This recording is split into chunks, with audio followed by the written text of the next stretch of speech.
pararangalan. Ang mga nagpaparangal sa akin ay aking pararangalan.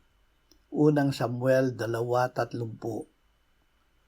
Kapag inuuna natin ang Diyos sa ating mga desisyon, oras at pag-uugali, hindi niya ito hahayaang mapunta sa wala.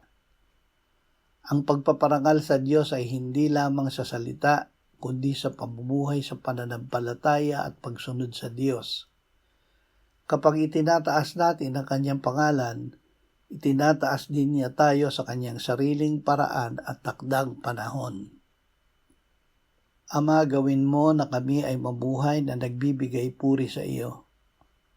Naway ang lahat ng aming iniisip, sinasabi at ginagawa ay maging pagpaparangal sa iyong pangalan. Amen.